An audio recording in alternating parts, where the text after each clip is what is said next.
Hello, everyone. Okay, so tonight is not sprints. Every time I do a live show, people get confused, but that's okay. We're not reading on these sprints. I mean, you can't, or on this live show, you can, I guess, if you want.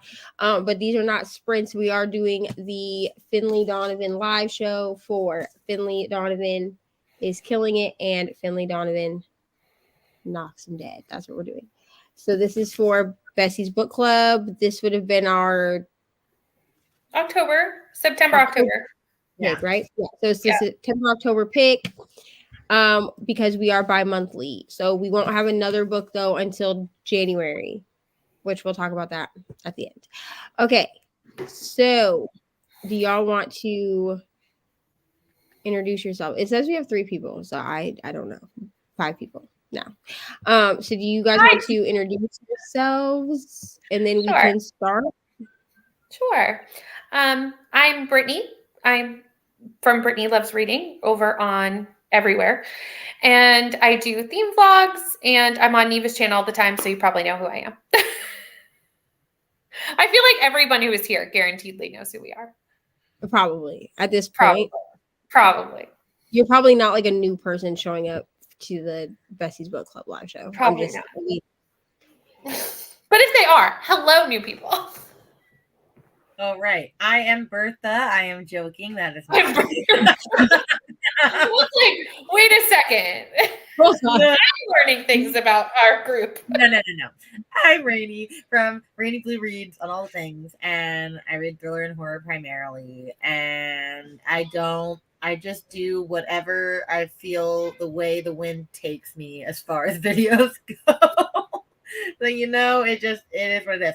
And I have my friends themed trivia book TBR challenge every month. So if that's your jam, then you should hang out. If it's not your jam, it should be. I'm just saying. It should be. Absolutely. I'm Neva. This is my channel, Reading with Neva. So I do vlogs. I do a lot of sprints, except that I'm taking a break from sprints on my personal channel in November, even though we will have birthday sprints next Tuesday. Ridiculous. But we will have them next Tuesday. And I need your address still. If you need to send me that. Yes, I'm actually going to send a thing to the group chat for the 24-hour sprints anyway, so don't worry, I got you. That will be a 12-hour sprint. And then I also, did I say I do vlogs? Yes, I think I did. And then I also play a Gilmore Girls themed TBR game every month, which I am actually filming tonight after everyone in my house is asleep because I will be up. And I think I have finally figured out exactly how I want the rules to be. Oh, good. So thank God for that. It took me like 4 months to figure it out. Considering I've been doing this now for at least 2 months, maybe longer. I don't know. The board has changed at least twice. Hello, Jamie. Hello. Alexis, hello. Oh, I love your channel name though. I was just about to say, did you start a channel? Ooh. I don't know. Hello, Amy. Hello, Kelsey. Okay. So I'm so glad everyone can be here. Hello, Jane. Okay, so again, we are doing the Finlay Donovan live show. So Bessie's book club is me, Rainy, and Brittany. And this book club was named by my 5-year-old. So if you don't like the name, pretend that you do. So these are the books that we read for our September/October pick. I guess I'll just say technically, I guess I picked these, because since they're on my channel. Sure. I don't know. We just, me and Brittany, a collective decision. Brittany and I talked about it one day on sprints, and then I was like, let me message Rainy and see if she wants to do this too. And then we gave birth to a book club. You're welcome. Will this be chaotic? It could be. Okay. It really could be. But the 3rd Finlay Donovan book comes out in January, I believe.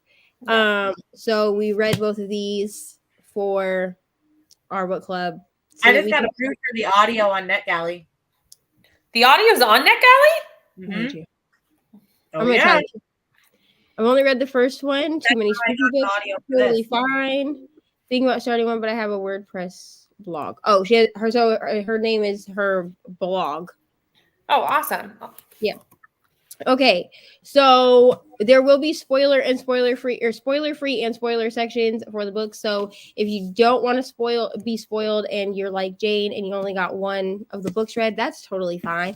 This if people read it or like in the chat or whatnot. Yes. This will stay up on my channel, to be honest. So let us know if you read one or both or none. It doesn't really matter because we will talk spoiler free first as much as we can.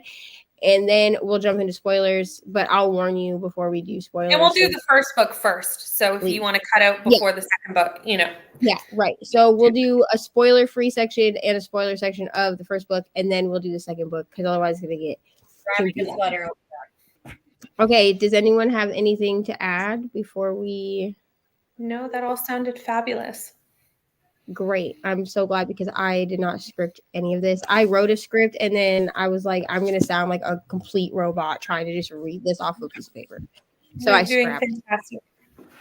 All right. So we will do spoiler free section of book one first. Okay. So Kelsey read both. Wonderful. Let us know. You guys let us know in the comments like what you rated them. I figured we'll do this is I'll give the synopsis for the book and then we can go around and we can all talk about our thoughts, what we rated it, all of that stuff. I have no idea what I'm doing. So, here we go. Jamie read both. And Jane put a wish in for the third book on NetGalley. So, all right. So Finlay Donovan is Killing It is the first book. This is about Finlay Donovan. Obviously, she's like a hot mess mama who also writes crime, like romantic crime novels. And one day she goes to meet her, is it her agent? Yeah. It's her literary agent. Yeah. So she goes to visit with her literary agent who is like upset because like, where is your manuscript? You know, where is your book at?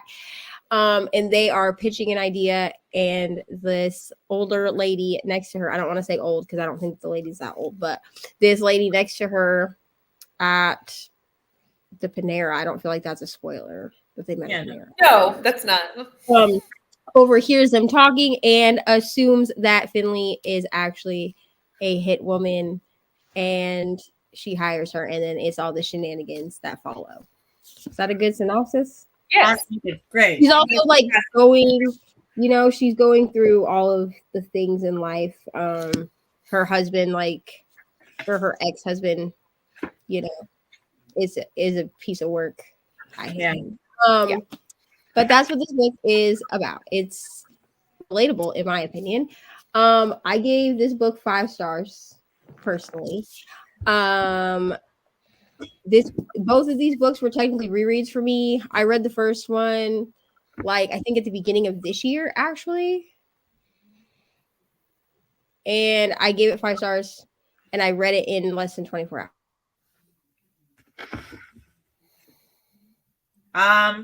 I also gave it 5 stars.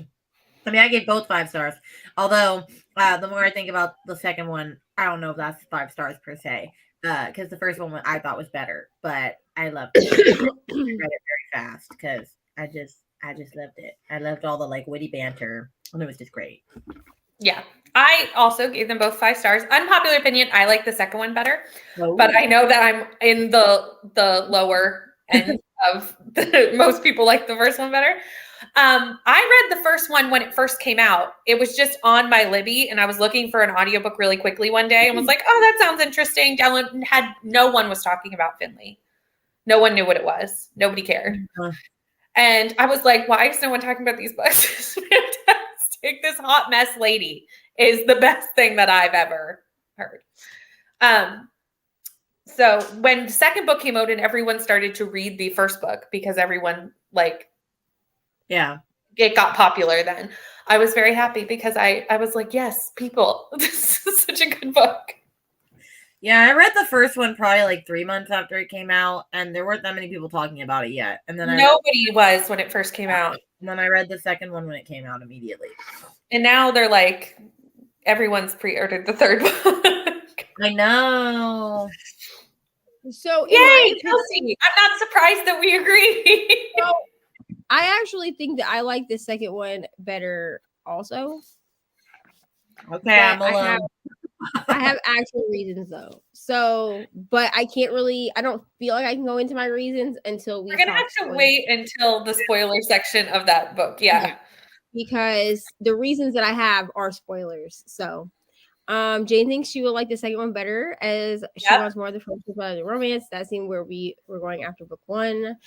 I will say this. Finlay, I was skeptical of these books, if I'm going to be honest. I was very skeptical because this was like my first foray into like a cozy mystery type book. Yeah. And this is like a cozy mystery, cozy thriller type book. Like you definitely feel like suspense and you feel like edge of your seat, but you also are like laughing and crying with the characters. I mean, I don't know if anyone else cried but me, but it's fine. But I was a little skeptical, especially because like Finlay is such a hot mess. She's such a hot mess.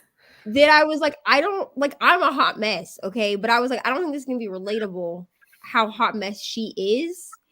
But then I was like, oh wait, this is very relatable. Yeah. In my opinion. Some people didn't like, I know that there are some people that don't like the over the topness that is Finlay's hot messedness. I think if you lost that, the magic of this book would be gone. Like then it would just be this weird housewife thing that wouldn't really work. I agree. I feel like you need the hot mess element. I think everyone realizes that this would never actually happen. Like everything that happens in this book could never actually happen. Never occur in real life. But like it's okay that it's not possible. If it did, you would have to be a Lifetime movie. It literally wouldn't, because it just couldn't. But like no, but I'm okay with that in this situation. Right. Okay, so do we have anything else that we want to share that's spoiler free for the first book? I don't think so. I feel like you kind of have to just get to spoilers. Yeah, me too. Okay. So this is spoilers for the first book, which I'm pretty sure everyone that is here right now has said that they've read the first book. I was reading through the comments. A lot of people have read both books. So this is spoilers. So if you haven't read the first book, and you don't want to be spoiled, like you don't have to go home, but you can't stay here. You know what I'm saying? Yeah. But if you don't mind being spoiled or you've already read the book, then we're going to go in to spoilers. So my first thing is Steven, which is the ex-husband. I hate him. Like I dislike him so much. And here's the thing. They do say in the Dust Jacket, like in the synopsis, that they mention him, but they don't talk about like what's actually going on. Like the only time they mention him is it says her ex-husband fired the nanny without telling her. Yeah. So this is where I really started having an issue with Steven personally. I didn't care about Steven until we get introduced to Vero. And she's like stealing things out of the house and then says that he like tried to get her to sleep with him. And I was like, you are a jackass. I don't like you. Like, absolutely not. Because my thing is, I don't love a cheating trope, which is in this book. He cheated and then is engaged to the woman that he cheated with, which is their real estate agent or whatever. And then like he's an asshole about the fact that like he has let Finlay continue to live in the house but like pay him rent, which I just think is gross anyway, but like that's fine. I just kind of chalk that up to just like the asshole ex-husband. You know what I mean?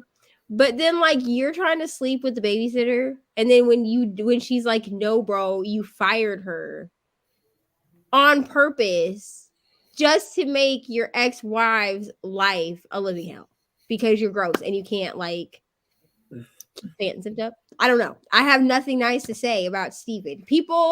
I've seen people that write reviews that are spoiler reviews that have said that they try to find like a redeeming quality in Steven. No. No, but I think, I mean, everyone's read the first book, I think. Yeah. Well, we're talking about the first book. And you could not have the cliffhanger of this book if he wasn't awful. Yeah. There's no way. You need him to be awful to You have need him- the cliffhanger for this book and therefore the subsequent second book. Which that is true. But I think when I went into the first book, so by the time that I started reading Finlay Donovan, it was popular enough that people were talking about it.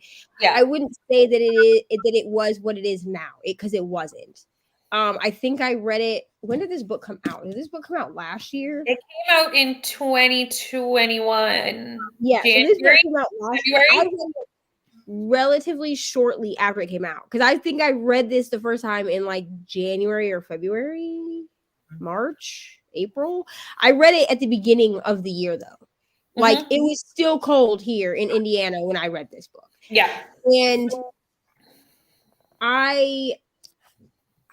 people were talking about it, but they weren't really talking about it. Like it was a book that was circulating, but it wasn't like, oh my God, you have to read. It wasn't like a Colleen Hoover level book. You know what I'm saying? So I picked it up and was like, well, I'll try it, but I might hate it. Like that was kind of my mindset.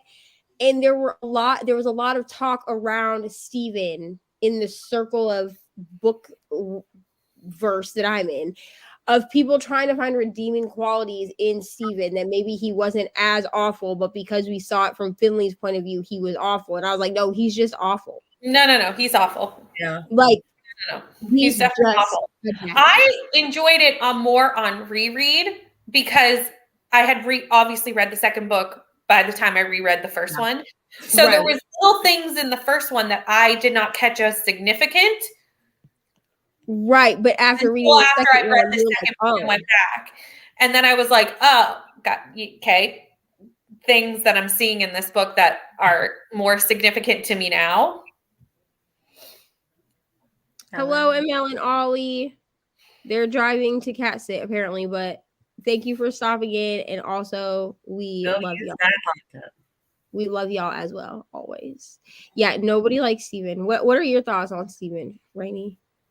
Oh, I don't like him at all. I'm just like, goodbye. But I mean, I feel like you kind of have to have him be a jerk, especially also just because of like, I don't know, Finlay. Like, I feel like, I don't know, if she had like this perfect like marriage and all the things, like I feel like it wouldn't be as exciting of a book. So you kind of just have to have that ex-husband. And if their marriage was good, like if he was like an inherently decent person, I feel like the cheating trope wouldn't have worked. Yeah. Well, and also I just think like her entire motivation to actually go through with this is to get a lawyer to fight him. If you lose that aspect, you lose her entire motivation to actually go along with this lady who puts a note in her Panera. Yeah. Right. Yeah, because that's the whole thing. So with the whole like note in the Panera, at the Panera, this lady puts the note, if I remember correctly, in her diaper bag, or she stopped her or something. No, she puts it in her diaper bag and then just like first of all, that's just relatable. Okay. I carry a literal backpack diaper bag. Like it's literally supposed to be a diaper bag, but it looks like a backpack from the outside. So like, and my child is 5 years old. It just has so many pockets. You know what I'm saying? Like I can fit everything I need in there. But the fact that she goes to Panera, which when she goes to this Panera, she's been like banned from the Panera. So like she's meeting her agent at this, and she's like, hopefully no one will recognize me in my headband wig here, and we can get in and get out and it'll be fine. Like it's just so extra. Like she's wearing like this blonde wig. She's so extra. And she's like, hopefully no one will recognize me in my wig scarf. Yeah. Which like Black people call that a headband wig, because usually it has like like a headband, like a strip of fabric that looks like a headband over the front. They're easier to put on and off without having to like make it lay nicely, essentially. So it like stops it from having a part. But she's like, I'm in my blonde wig scarf, no one will recognize me. So she goes in here, and like I will say, like the conversation that they're having is definitely sounds suspicious. Like if it's out of context, I definitely see where this lady was like, But like, what hitman is having a conversation openly in the middle of a Panera? I don't know. Like what? And like the worst hitman in the world. A hitman you don't want to be hiring because they're Right. literally the worst hitman in the world. And like I'll give this lady like, yes, like she's whispering because she is. She's definitely like to her agent. You know what I'm saying? Yeah. But are you really going to be talking about offing people in a Panera? No. In a busy Panera. Yeah, a lunch rush. Over your soup and sandwich. Like it's so stupid, but it's great. Yes, honestly, relatable in my opinion. I've never been banned from anywhere in my life, but I feel like if I was banned from somewhere, I just appreciate the reason she was banned was from attacking Teresa at the Panera. Right. And then also like a lot of her like law problems, you know, in this like court battle are because she put Play-Doh in Teresa's tailpipe of her car, which like I'm not saying to do that, but also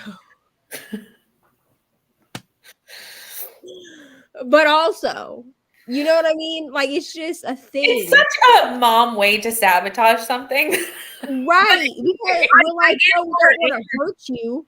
Yeah. We just want you to like be mildly inconvenienced. Yeah, but I feel like I would be directing all that anger towards my ex.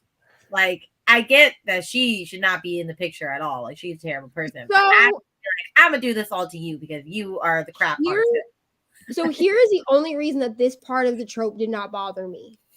Because usually I'm the same way. A lot of times when we get a cheating trope, I feel like they make the cheated person hate the one that was cheated with.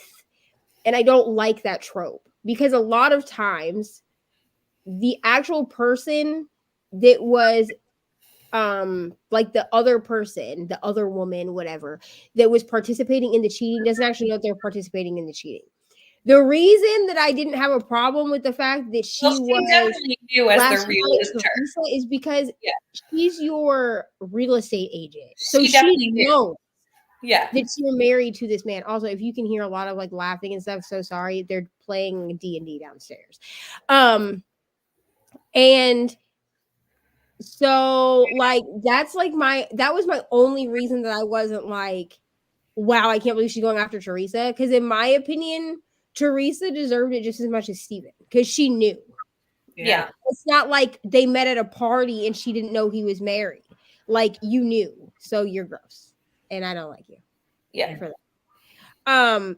But also, and I also think that it was a little easier for Finlay to lash out at Teresa because Teresa has no, I mean, other than like the civil suit that they have around the Play-Doh and the tailpipe, when it actually comes to her children, Teresa doesn't have any push or pull in the system. Yeah. So her lashing out at Steven would also work against her when it comes to her kids. Yeah. Yeah. And Teresa knew because like Teresa makes comments throughout the book that like they're gonna take the kids from Finlay and all of this stuff. And Finlay's like, why are you even trying? Like at the birthday party, I think it was in the first one. She's like, why are you even trying? Like you don't want kids, like you don't like my kids, like so for what? And she makes a comment about she's doing it because it'll make Steven happy. That's the whole thing. But like, what do we think about Teresa and the mob people? Because I feel like there was something deeper than just like she was trying to help them find land. She was sleeping with one of them.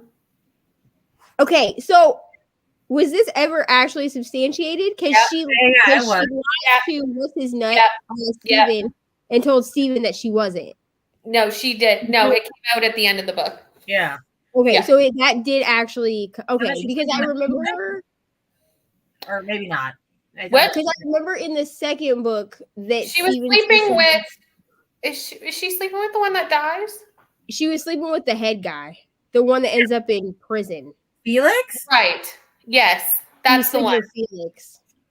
I couldn't remember if it was the one that But I accidentally. couldn't remember if it was actually substantiated, because this isn't really a spoiler since you've read the first book. But in the second book, because of everything that transpires, Steven does tell Finlay at some point that Teresa was still denying that she was sleeping with Felix. No, it is. It is. Him. Nick confirms it in the book. Okay, because I also feel like Steven is just a moron and he wouldn't believe that she was sleeping with the guy anyway, so it's fine. Yeah. Yeah. So what do we think about so next we need to talk about Finley's like romantic interest, because there are two romantic interests in the first one. The Julian storyline, I did not love. I'm sorry to say. I like him. He's just too young for her. I liked Julian as a person, but the storyline of their actual romance, like, it was all based on a lie, because she went in there pretending to be Teresa. Oh yeah. Yeah, but he is the only one that knows the whole story, because she tells him at the end. Which is true. Nick doesn't know. Nick doesn't know because he's a cop, and she doesn't feel like she can tell him because she doesn't want to get arrested. But Julian knows everything. Julian knows everything, which has to happen because of things that happen in the second book. But I just don't love the storyline. No, but I could have done without it. Like, I could really like a love triangle anyway, because I feel like it's just like I have to get to know too many people. Yeah, maybe not without it, but I kind of wish Julian had been written more as a friend than as a love interest. Yeah, because that would have worked for me better. I really like Nick though. Oh, I like Nick. Oh, I love Nick. Nick is great. Although I feel like I fell more in love with Nick in the second book. Yes. I agree with that. I agree with that. Now, but I did like Nick in the first book too. Like I did enjoy his character in the first book, and I felt like the love interest between him and Finlay, in my opinion, was far more. I liked it better, and I thought it was a bit more realistic than the one between her and Julian. Absolutely. Because I just feel like the entire time, every time that she thought about or spoke about Julian, which this is a first-person narration, so we're listening to her thoughts the entire time. Anytime Julian was brought up by Finlay, I felt like it was an obsession over how young he was and how he could get any girl he wanted and how they weren't like officially whatever, and like it just kind of grated my nerves. But do you think, like, okay, so here's my only thought process with it that I think it kind of makes sense, is she's just divorced, like just. Sometimes you don't want to go into an actual serious relationship, and Nick is going to be a serious relationship. That's true. know Julian's not going to be. That's true. So sometimes you're just not ready to like go into like the most serious, like, okay, this is like a serious relationship. This could be like a lot, where this is just fun. Which is true, but we'll talk more about this. For that, we'll talk more about it in like when we do spoilers for the second book. Mm-hmm. But because of the way that I don't know. In the first book, yeah, I felt like at first that's how it was. Yeah. Let me see where I left off on comments. I'm so sorry, you guys. Okay. Alexis loves that she has issues with the law because of her attacks, and her sister is a cop. That's true. That's true. Georgia is one of my favorite characters in this book. Georgia is great. I wish Georgia was. I love Georgia. I would also. At this point, everyone knows I'm not straight. I feel like if you don't, hi, welcome to the circus. I also would date Georgia, to be honest. like Georgia was like that person in both books. Like, I mean, I liked Nick. Like, I liked the love interest that we were supposed to like, but also I was like, can we get more like Georgia though? Which we do in the second book. But I was like, I want to date Georgia. I'm just saying. Alexis did not like Julian love interest because, yeah, I mean, I think that's kind of the thing is that he's so much younger. And maybe it's because I'm closer to Finley's age at this point. Because Finley, I think, is supposed to be like 35.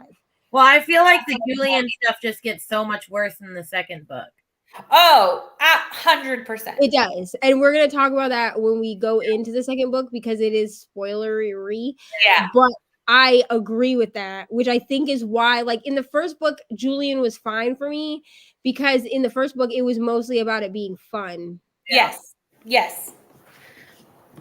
Absolutely. I also agree with this statement. I don't know if anybody else has read the Janet Ivanovich books or not. But there's a love triangle in that, which is why I don't love the love triangle. I hate love triangles. Because here's the thing. In fantasy, I can deal with a love triangle. I'm talking like ACOTAR. I can deal with a love triangle because usually at some point she whoever's in the middle, whoever the love interest is, chooses one or the other. It's unless it's like a reverse harem situation, which whatever. Yeah. But in most like fantasy series, a lot of times there are there's like a kind of a love triangle or more than one love interest simply because that's the way that the world is built. With the second book, when we get to the second book, I have a question what you think with the love triangle. But I can't say because it is kind of a spoiler for the second book. So I will hold this point or this question for that point. Okay. But I do have a question of what you guys think has happened because I also like the chemistry with Nick. Just because I feel like the chemistry with Nick is more realistic. 100%. I get her her hesitation with it because like he knows her sister. As someone who dated a lot of people, not a lot of people, but Georgia set them up, so obviously Georgia doesn't care. That like knew my mom, like it can be weird when like this person you're trying to date like also knows people in your family. Like I get that. But also we know that Georgia is a lesbian. So it's not like Georgia is like, you should date Nick because I want to be close to him. Like Georgia has no interest in Nick. No. But also the in with the cops, which that is a thing at the end where Nick feels like she used him. Yeah. Which I get that too, but okay. Well, especially since he thinks the only way she knows about any of this is through him. Yeah. He doesn't understand that she actually learned none of this from him. And the thing is like she can't tell him. I feel like I hope at some point she's able to tell him everything. Yeah. But I also understand that she doesn't feel like she can because she's afraid it's going to get back to Georgia. Yeah. Well, and I also think, to be truthfully honest, that Nick would arrest her. Yeah. I think he would. And I think she's afraid that he would arrest her also. I think he would 100% be like, I know that I love you, but like, I'm not going to. But like, I can't let you break the law. Yeah. It's a I think Georgia would help her get out of it, to be honest. And she might, but I think she also doesn't want her family to know because like, she also doesn't want her family to know certain things. True. About what's, you know what I'm saying, about what's going on, because like how do you explain to your family like, hi, I got mistaken to be a hit person and then all these people around me started dying, but I didn't actually kill any of them because like technically Finlay doesn't kill anyone.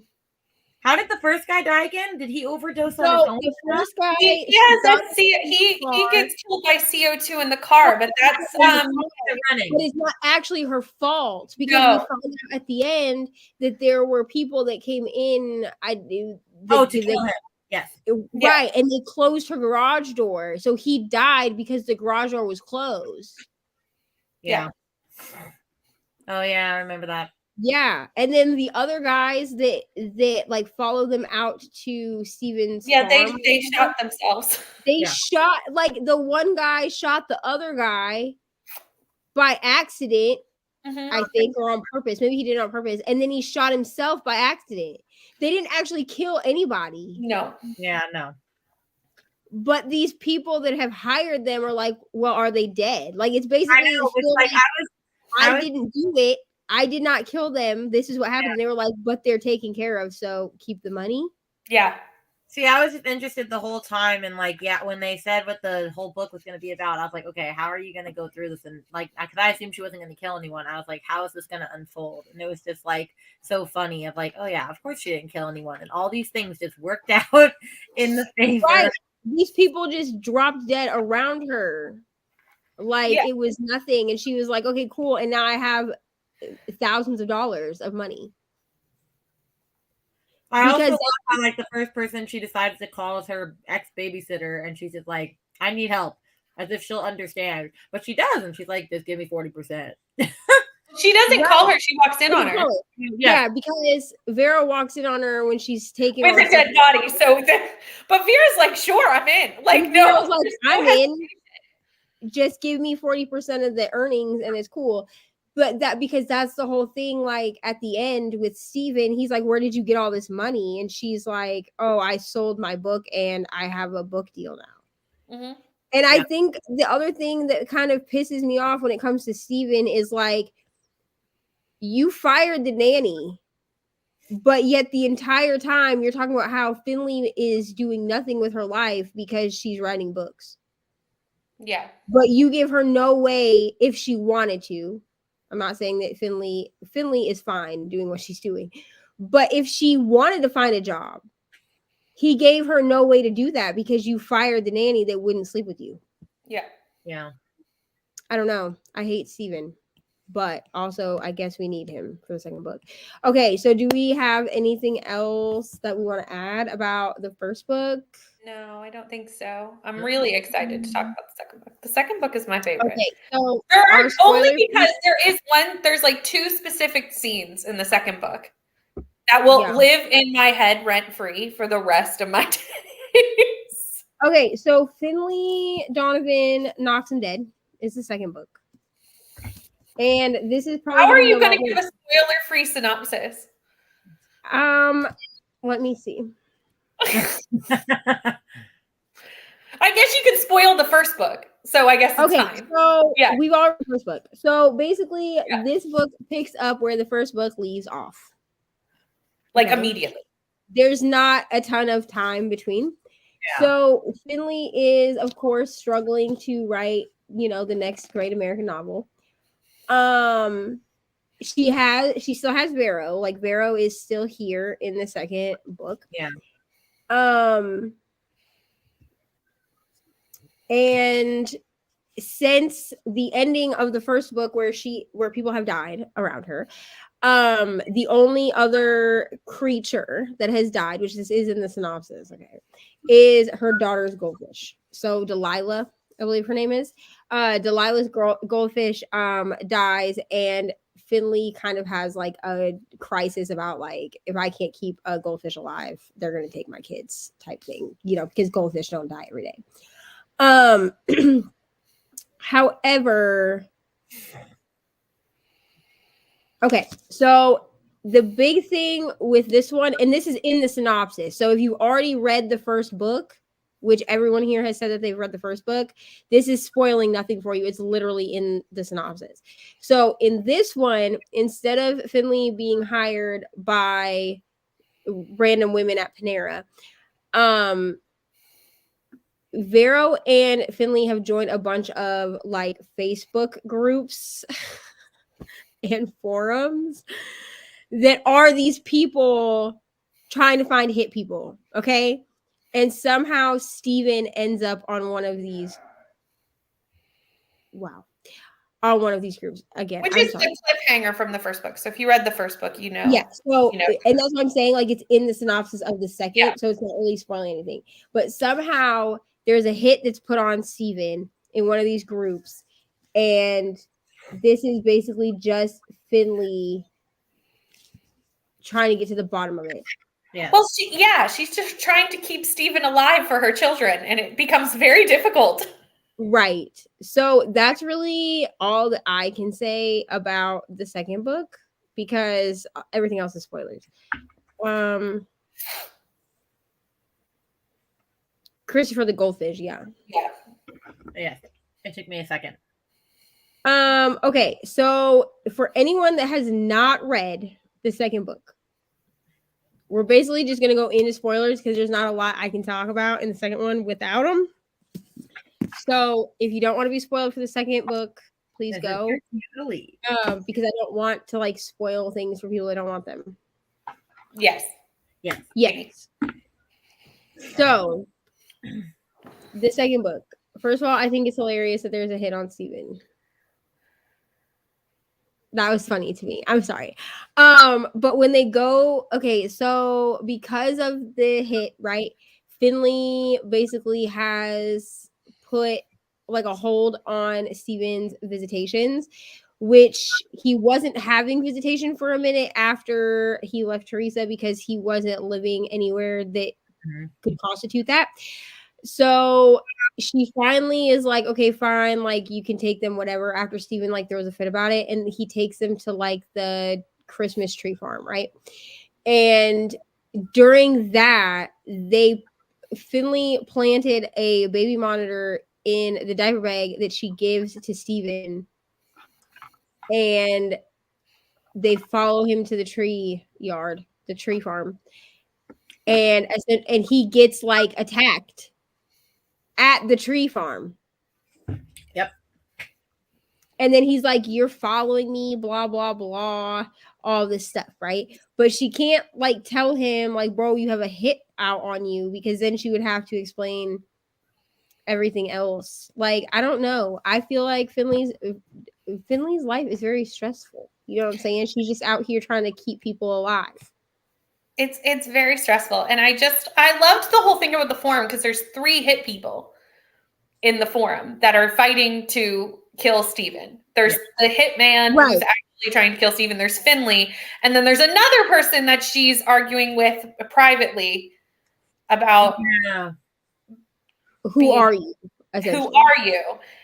And that was one of my favorite reveals of this book.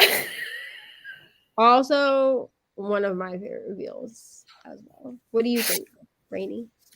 See, that I was like, I don't know. I'm like, that's just so out there. Like, so, like, I don't know. I mean, I still love the book. Like, I just love these books. But that, I was like, I don't know. I don't know. I think we have to live in the same world where, like, you get slipped a hit request in a Panera. Like, in that world. Yeah. Where that would happen. This would happen. Will happen. Yeah. I just think about, like, if that was my... I mean, I guess, are we allowed to... Are we saying that spoiler, or are we saying that... I mean, if we're spoiling the book, they've already read it, so they know. At this point... Like, would that happen spoilers, so if they're still here. I'm like, would that happen to my mom? I just don't see that. I do. Doing that. I 100%. So I 100% do. Would my mom do it? Probably not. But that's because of who my mother as a person, like who she was. But my grandma would do it. Yeah, I totally. My grandma would be like, "Oh, like I hate this person," and saw something about Steven and was just trying to like figure out what was going on, but didn't know. Like, I totally, yeah. Yep.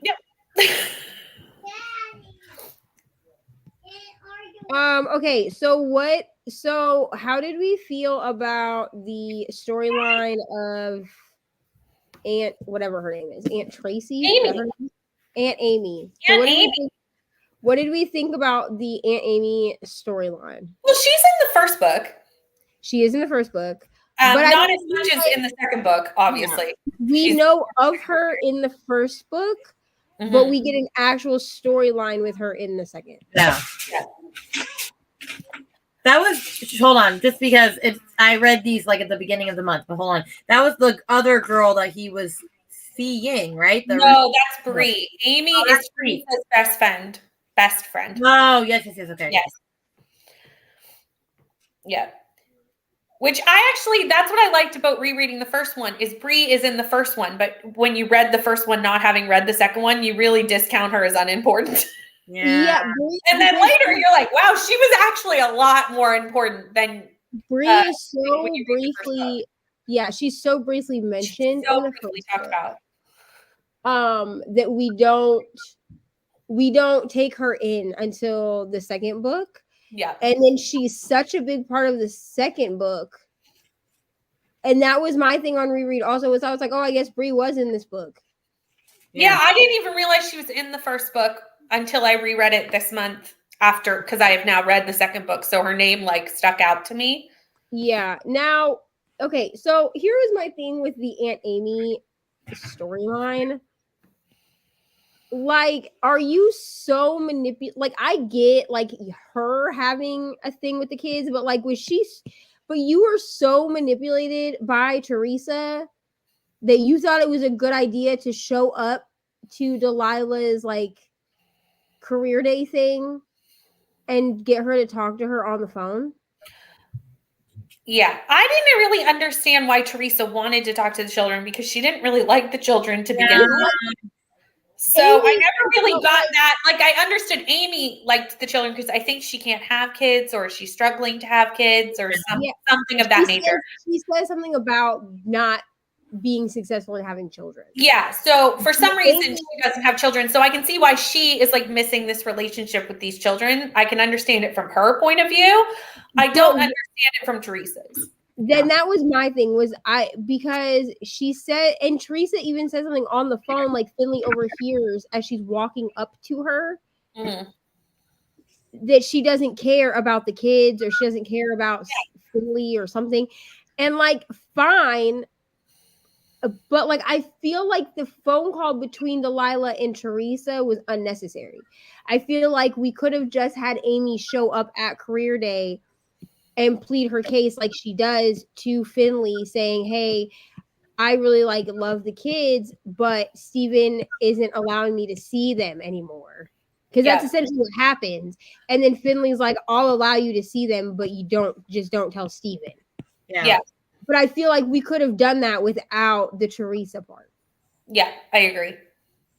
I understand why it's in there. It doesn't make sense in that context, but we needed to have Amy and Teresa together for other things to happen, which is true, later. So we had to like build that they're still having some sort of friendship, and also like working together to commit crimes. Yes. Right. I mean, yeah. Okay, so what did we think about the Bree storyline? Because it was because that storyline was definitely expanded on.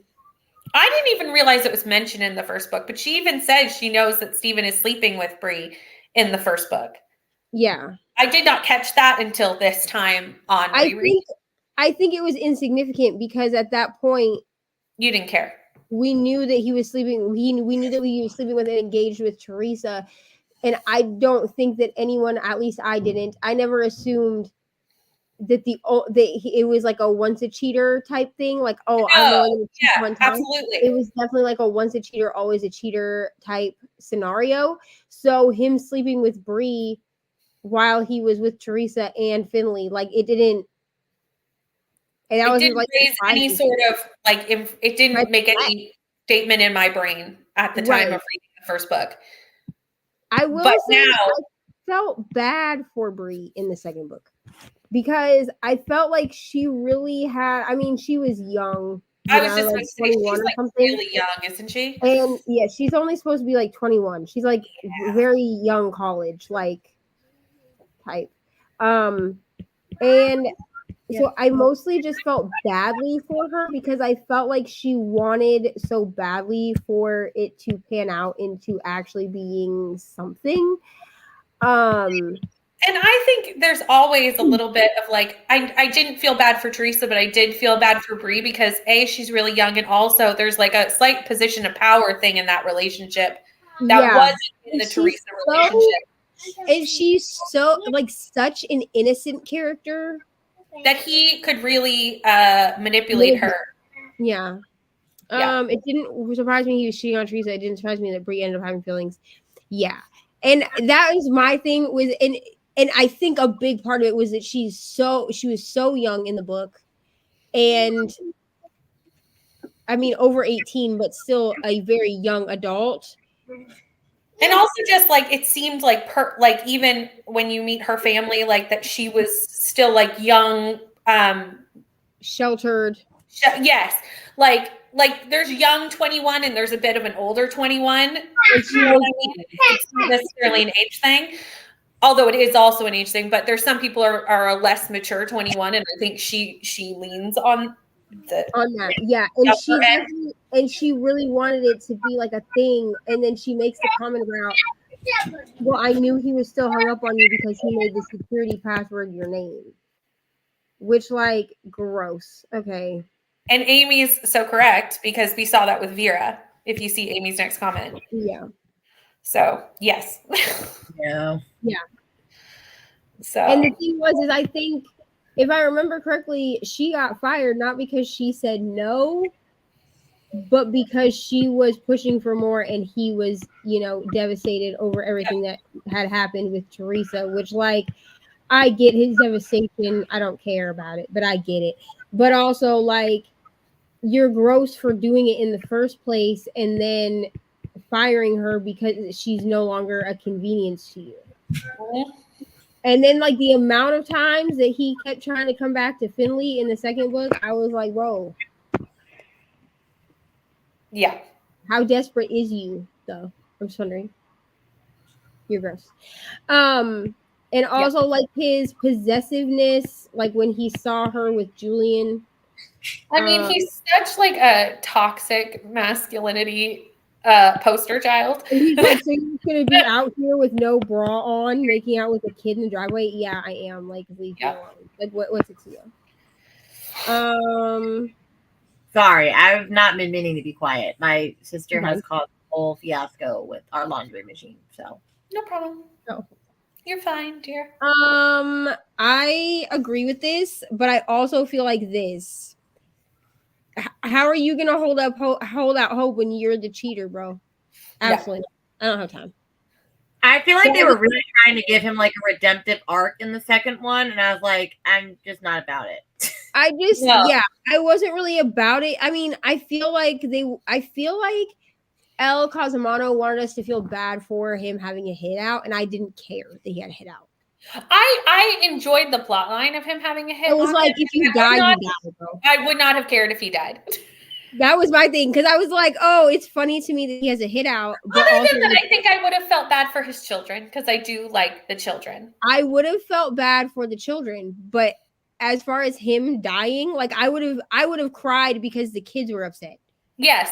I wouldn't have given it, but if they were like, he died, I would not have cared. If they were like, he died and the kids moved on and lived happily ever after, I would have been like, okay, cool, great. No, I definitely would not have cared. Yes. Yeah. Exactly. And here's the thing. I feel like situations like this can be rectified if you just communicate that you want to be able to date more than one person. But really, what it is with cheaters, in my experience, is not that they actually want to date more than one person. It's the power of feeling like they are getting away with something. Mm-hmm. Because if you're open about the fact that you want to be like polyamorous, right? It takes away that power. There's no power because there's no secret to be kept because everybody knows what's going on. Yep. 100%. And so I feel like it's a power trip for Steven. It's just another, like, he's clearly a very manipulative person, and it's just another way to manipulate people in situations. Right. And also, he's like textbook gaslighter too. Absolutely. I mean, he has no redeeming qualities. Did you say you had a question? Yes. So, do you think, because at the end of the book, Julian leaves. Yeah. Do you think he's gone? Do you think she'll write him back in, or do you think it's just now a one, like, is the love triangle over? I want the love triangle to be over. I'm hoping it's over.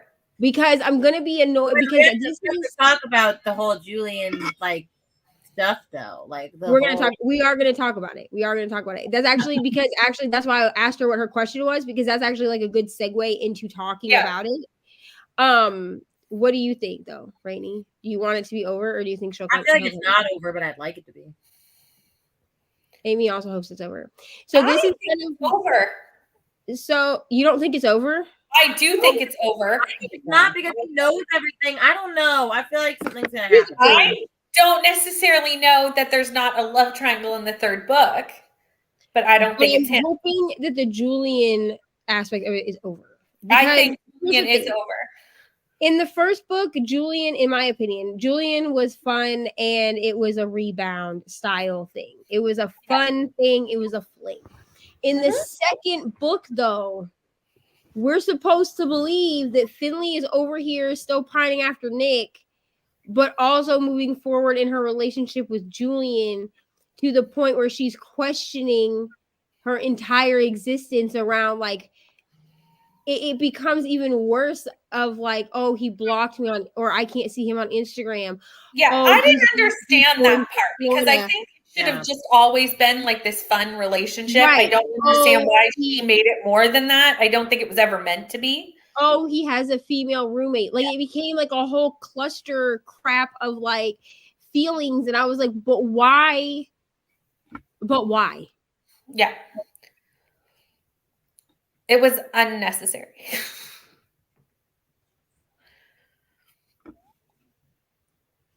Here's the thing.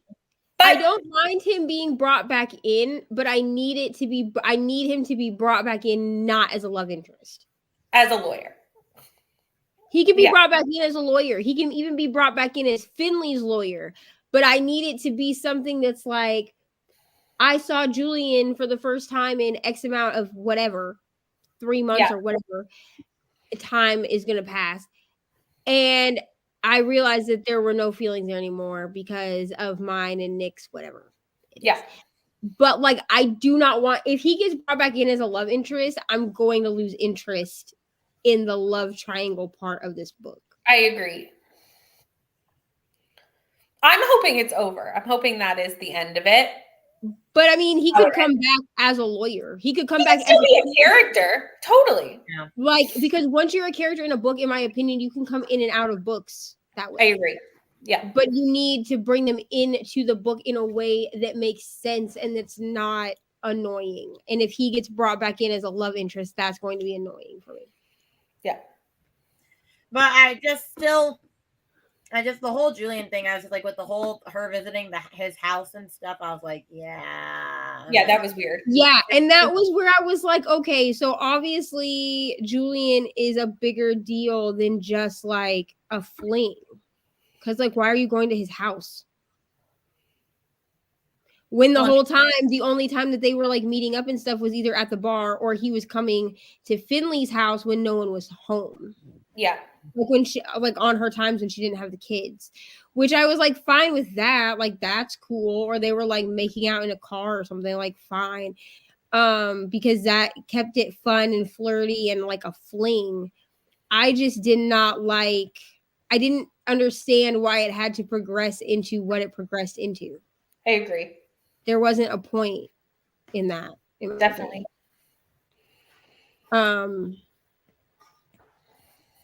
Yeah. But I mean, but as far as the Vero Finlay storyline, I liked the second book better because I felt like we got more of like the girl empowerment, best friend type storyline in this one. It wasn't as romance focused as the first book. I just kept wondering though, like they were just making Vero so secretive and things. I was like, is that going to be a bigger deal in the third book? Because like you never really get much uncovered. Like I'm just her like secrets and stuff. Yeah. Like it's going to be a third book. Like Vero is more I don't know. I'm hoping for that personally because I know that she's slated for like 6 books or something in this series. That's a lot. She's slated for like 4 or 6 books in the series. So like 4. So even if it's only 4, I feel like in the third one we could get more of what's going on with Vero, which I'm kind of hoping for because the second one leaves off in such a way that I feel like we could get that. I think that's what's going to happen in the third book. Because in the first book, I mean, it was left off with the cliffhanger around Steven. And then that was basically what the book was the cliffhanger. It was explaining the cliffhanger around Steven. Yeah. So I'm hoping that Elle Cosimano will just continue doing that, where she leaves us as a cliffhanger, and then that's what the next book is truly about, or is mainly about, like that's the main plot. At least if she follows what she did with the first and second book, that's what I would assume the third book is. Yeah, but I definitely liked the girl power, girl empowerment, best friend aspect of Finlay and Vero's relationship more, which I think is why I lean towards the second book being not necessarily better, because I gave both 5 stars. But I just think I had more fun with the second one. I think I just enjoyed the antics in the second one better. Yeah. Than the first one. A little bit. Like, I just feel like there was more, just like Finlay was taking more charge of the situation than in the first book. It's mostly Vero pushing her into things. Yeah, it's Vero that's like, well, we have to do this. Like, I signed us up to kill a mob boss. And Finlay's like, what? Where this one, she's like a little bit more in charge, like has some confidence in her skills. Yeah. And is using them more. And it's like, we have to, and I mean, and definitely you get like the Finlay is trying to keep Steven alive, and Vero is like, but do we have to keep him alive? Like, can we not just let him die? Like, it would be easier type thing. Which we all know that really the only reason Finlay is trying to keep him alive is for her kids, because otherwise I don't think that she would care. No, I think if she didn't have kids, I don't think she would put in all this work. I think she'd be like, well, that's cool and all. Like, we'll try to help you out, but also, if I you agree. die, it's fine. I'm trying to think if there's anything else. I can't remember how things ended with Nick. With Nick, they get together in the end. Yeah, they're together. Yeah, they do. Okay. That's why we're saying that we hope that if Julian comes back, it's not as a love interest. And Julian like leaves. Like, but they're Nick like there is like a break. Either, right? What? Nick still doesn't know all the things either, though. No. Nick, no. The only person that knows everything is. Does Nick know that Joey was the killer? I can't remember. Can anyone remember if Nick knows that? No. I'm trying to see if I can.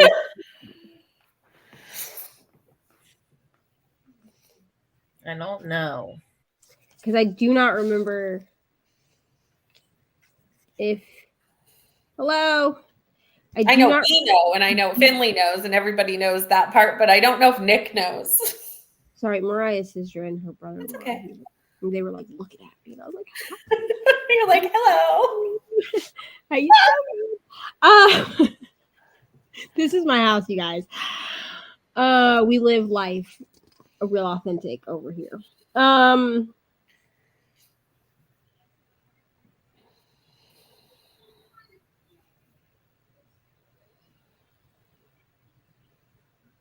don't remember if he knows. I mean, I'm assuming he must know because Joey disappears. So I feel like that's somehow explained to everybody else. But he does ask her why her voice was on the security recording at the end after the fire and everything. Oh yeah. He does ask her about that.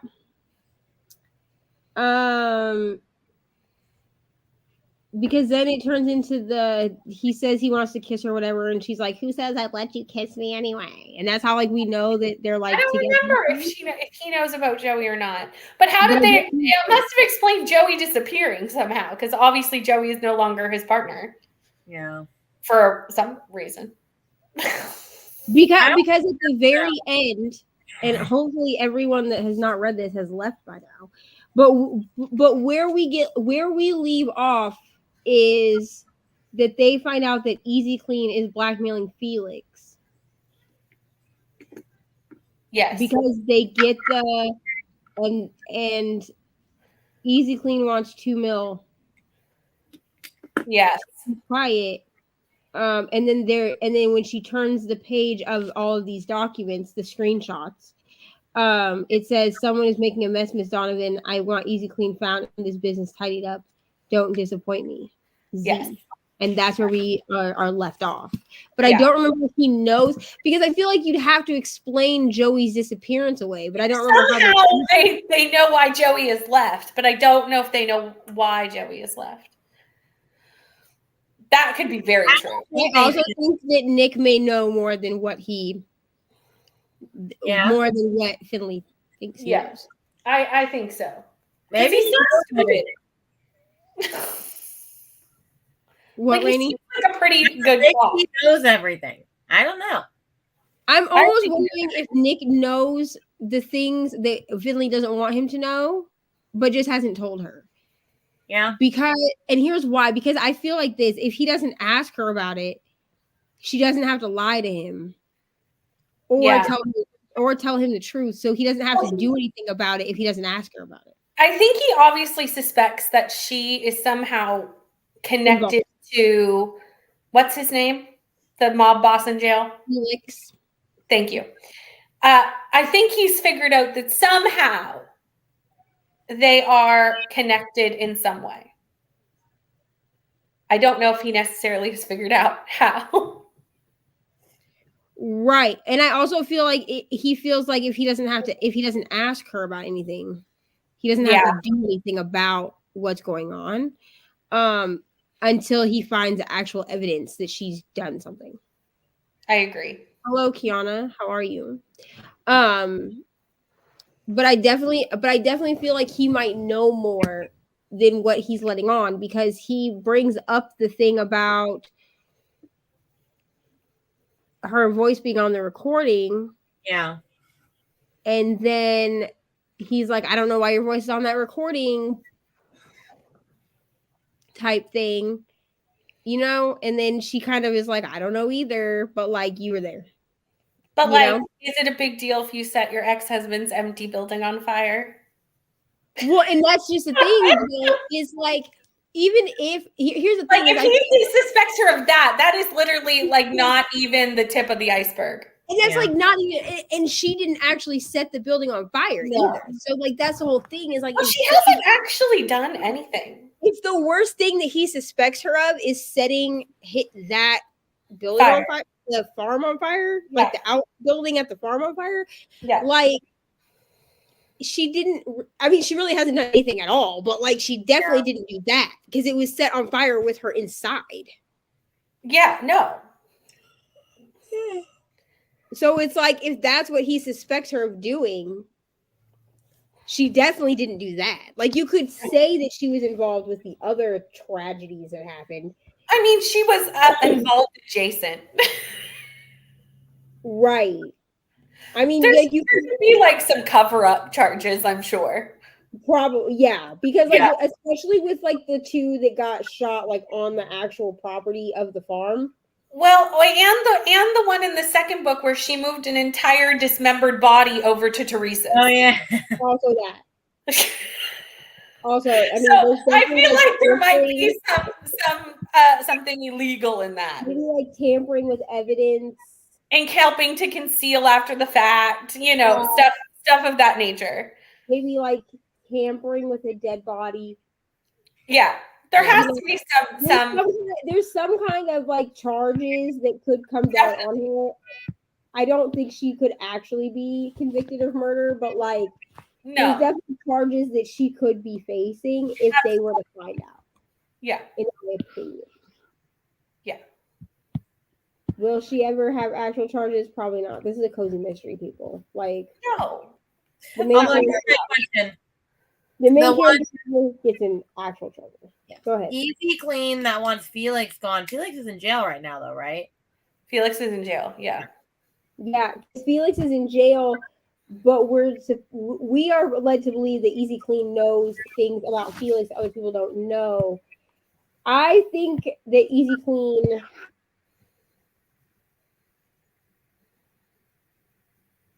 Oh. I think that Easy Clean may be an actual mob wife. Like, I think it's somebody, you know what I'm saying? Because in both books, both of the women that hired Finlay were women that were directly involved with men in the mob. So like their husbands were in the mob. Because the one Ivanka or whatever her name is, the one, not the one that like disappears, but the other one. The other one. The scary one, in my opinion. Her husband is one of the ones that gets shot in the first book. Yes. So like she's obviously involved. And then the other lady in the first book, her husband, the original woman, is like laundering money or something for the mob. It could have something to do with the second woman or someone associated, because she's even in the second book with the car dealership.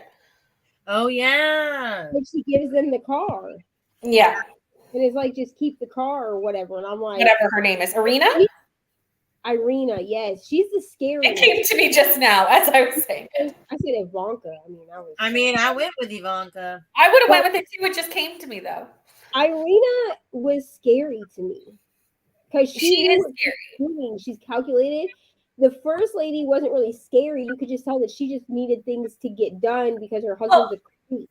And her husband wasn't a mob boss. Irina's husband was a mob killer, a killer for the mob. Like a different level. There was a different level of criminal here. The first husband was a creep that was like roofing women, and that's And then, but he was also doing something on the money side, laundering or something for Felix. Bookkeeping.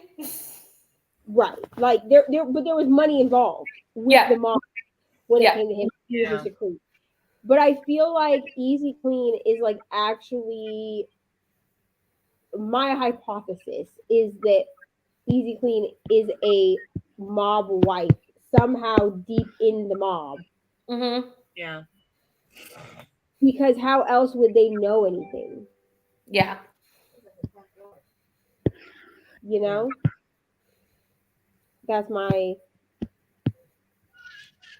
hypothesis. I have no hypothesis. Me neither. But also, I could be completely wrong because the second book didn't quite go the way I thought it was going to either. So. I was like, is there a synopsis for the third one? There must be, because the arc's out. Yeah, there are arcs out, so probably on like Net. Hold on, and I'll pull it up on NetGalley. Which the audiobook is not on my NetGalley, which makes me very sad. That's weird. It's Canada. I said it's Canada. It is. Like, I hate to tell you, Canada doesn't get anything. What was the other? There was an arc you got, and I went to go see if it was on NetGalley, and it's never been on my NetGalley. Five Survive. Yeah, that's the one. And I was like, rude. Although, Book of the Month starts on November 1st in Canada. So. Oh, yay! Yay! Unless you live in Quebec, then you don't get it. Oh. Why? Oh, interesting. Okay. I read the synopsis. Here, I'll go ahead and read it out loud because at this point everyone should be gone. So the third book is called Finlay Donovan Jumps the Gun, and the published date is January 31st, 2023. So yeah, it says dating diapers and dodging bullets. Who said single moms can't have fun? Finlay Donovan has been in messes before. After all, she's an author and single mom who's a pro at getting out bloodstains for rather unexpected reasons, but none quite like this. After she and her nanny / partner in crime, Vero, accidentally destroyed a luxury car that they may have borrowed in the process of saving the life of Finlay's ex-husband, the Russian mob got her out of debt, but now Finlay owes them. Still running the show from behind bars, mob boss Felix has a task for Finlay. Find a contract killer before the cops do. Problem is, the killer might be an officer. Luckily, hot cop Nick has started up a citizens police academy, and combined pressure from Finlay's looming book deadline and Felix is enough to convince Finlay and Vero to get involved. Through firearm training and forensic classes and some hands-on research with the tempting detective, Finlay and Vero have the perfect cover-up to sleuth out the real criminal and free themselves from the mob's clutches, all the while dodging spies, confronting Vero's past, and juggling the daily trials of parenthood. So from this synopsis, I think they're still operating under that Easy Clean is Joey. Yeah. That's possible. Yeah. Whether he is or not, I do not know. or if he just works for Easy Clean. Well, we're definitely And also, I do not see Julian being in this book. Yeah. Considering that he wasn't even mentioned, No. but Hot Cop Nick was mentioned. Yeah, Well, but they and also like a couple of times. I don't. Yeah, if he's in it, I think that he will be a very insignificant part of Which it. is what I would like. So that's good. Well, and we're definitely going to learn more about Vero's past, like it said. So Yeah, which is what I kind of figured. Which I'm glad for that, just because like we get no answers Mm-hmm. when it comes to Vero and her secrets and stuff. Like we don't really get any kind of conclusion at all. Yeah. So. yeah. All I know is as soon as that arrives on my doorstep on release day, Oh, I'll be reading. Everything will be put aside. all the things. Everything else will be put aside. Mhm. I will be like, so sorry to my TBR. And what mean cliffhanger will she leave me with book 3? Because clearly that's her way. Yeah, because there's definitely supposed to be more books. I'm pretty sure she's slated for at least 4 books. I think she's contracted for 4 at this point. So I guess we'll see. I feel like cozy mysteries always have a lot. They do. Yeah. Yeah, and honestly, I think that was like my big thing, which I think that's why I picked when I did my cozy mysteries vlog, which is going up next week. Why I picked the ones I did is because they all have books that are still coming out for them. Like they're not completed series. Yeah. But I didn't want to start a cozy mystery series that was 28 books long. Like Yeah. Have you read She's long. It reminds me a lot, though. Have you read the Veronica Speedwell series? Yes. Oh, you've read them all? Not all of them, but I've read some of them. I've read the first 2. I really like those. Yeah, they're good, but again, that's a series that has like it has like 10, I think, or 8. No, right. I think it's 8. But even so, like it's so many books. So it's like, do I want to commit to that? Because like this next year I have to figure out how many series I actually have started and not completed so I can try to like knock out series. Yeah, I'm trying to do that, and I have every series that I've ever gotten at least one of the books for like written down, and I've learned I have not actually started that many series, but I own a bunch of books for series, and so now my problem is, okay, well, which series am I going to start? Right. I have that problem as well. Hence my binge series on my channel, because I feel like that at least gets me to read the ones that I have sitting on my shelves. Which honestly, that's what I'm gonna have to do. Is like with the series that I want to read, I'm gonna have to do like a series vlog for them because otherwise they're not. Because I'm like the queen of reading the first like 2 or 3 books in a series, like especially if it's a lot of books. I'll read the first couple books in a series and then never finish the series out. Same. And then be like, I wonder how this series ends. Well, maybe if I just pick up the last book, I would know. And then I never do. Basically me.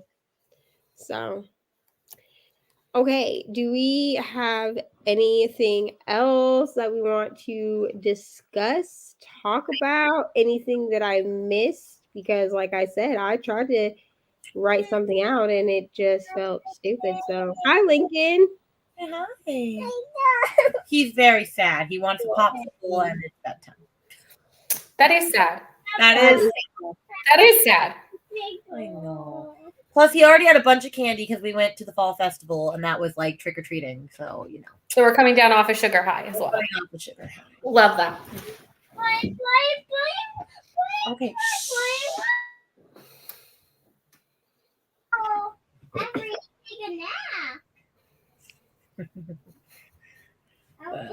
Okay, after you take a nap, you can have a popsicle. Which is bet, basically. You have to go take a nap first.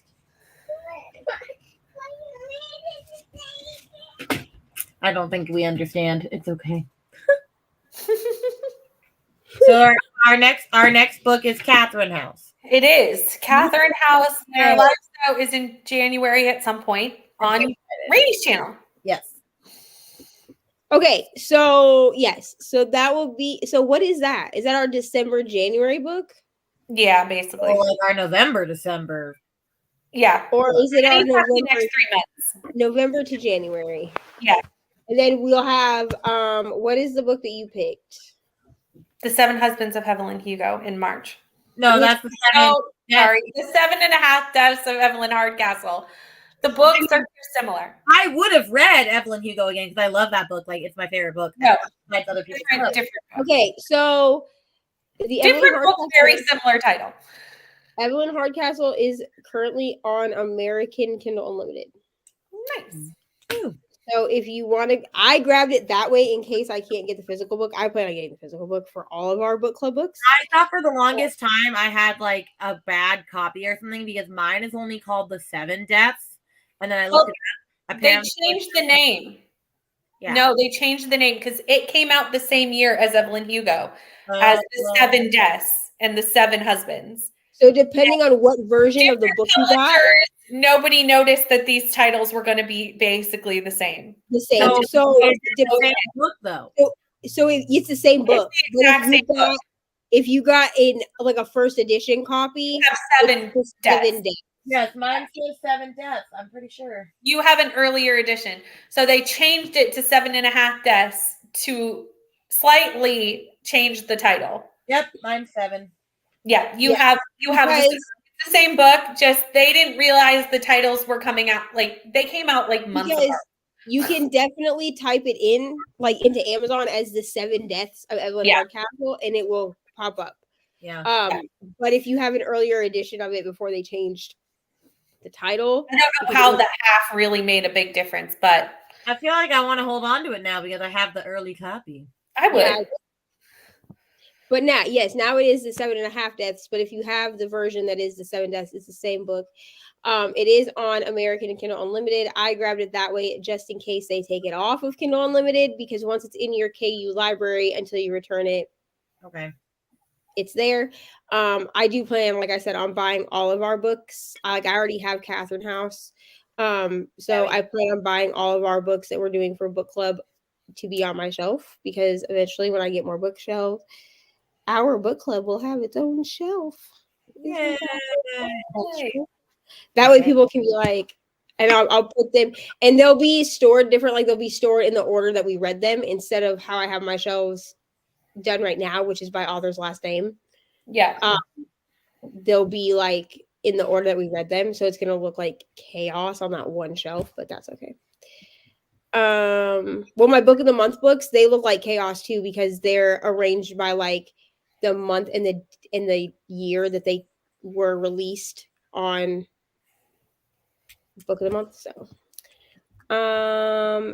and hello. Okay, so I don't really have anything else to say. I think I hit all of my talking points. Same. So let's see. Is there anything going on next week that people need to know about? On Tuesday, I will be on Courtney's channel, which is, I believe her channel is Tangible Reads. Okay. I will be on her channel during the daytime for sprints. She's doing afternoon sprints on Tuesday. And she asked me to be on there with her, so I'll be doing that. And then I don't personally have any sprints until next Tuesday, the 8th. We will do our 12-hour birthday stream, which will start at noon and run from noon to 12 a.m. Eastern.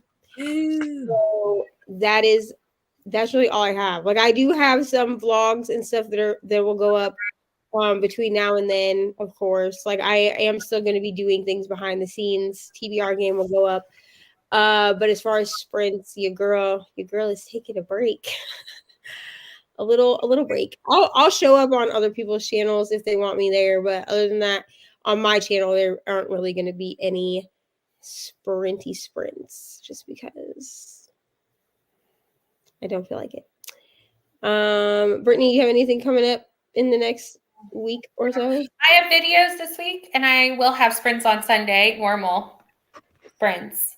But I was going to do them tomorrow with you, but we've decided to change that because everyone is sprinting tomorrow. Listen, if you need sprints tomorrow, everyone and their mother is sprinting tomorrow. Oh, really? So I figured I would, literally everyone. So I'm gonna move mine until maybe a nighttime sprint this week. So just keep an eye on my channel, and I'll do that instead. And I might show up on those depending on what day Probably you choose. that's probably a pretty good. And Brittany, I think Brittany and Rainey are both planning on being on the birthday sprints at some point during those, because can you have birthday sprints without the besties? I think not. Rainey, do you have anything happening on your channel? No, because honestly, pregnancy makes me not great at anything right now. So Fair enough. That's a very good excuse. I'm behind on videos, I'm behind on live, I'm just all over the place. So as of this moment, no. But I am almost to the second trimester, friends, and then I will get my life back together. Okay, so that's all that's going on over here. I think I don't really, because like I said, I don't really have anything happening. Brittany doesn't have a ton happening. We're just here. Here.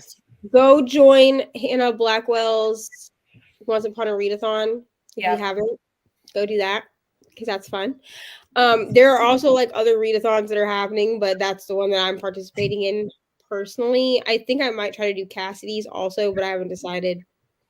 I should probably choose considering tomorrow is the first, but I mean, why plan ahead? The first, tomorrow's the 31st. You're right. Tuesday is the first. I have a whole 24 hours to decide. You do. Okay, so that's really all that I have for this. Thank you for hanging out with us for the last hour and a half to talk about Finlay Donovan. We love her here. Okay. And this replay will stay up. Like, I'm not going to take it off my channel. So, like, it'll be up for as long as my channel's up, I guess. Like, so you can go back and you can watch it. Watch the replay if there's pieces that you missed or if you didn't read one of the books and skipped out early or whatever. So, that's all I got. So, I guess now I will say goodbye. Goodbye.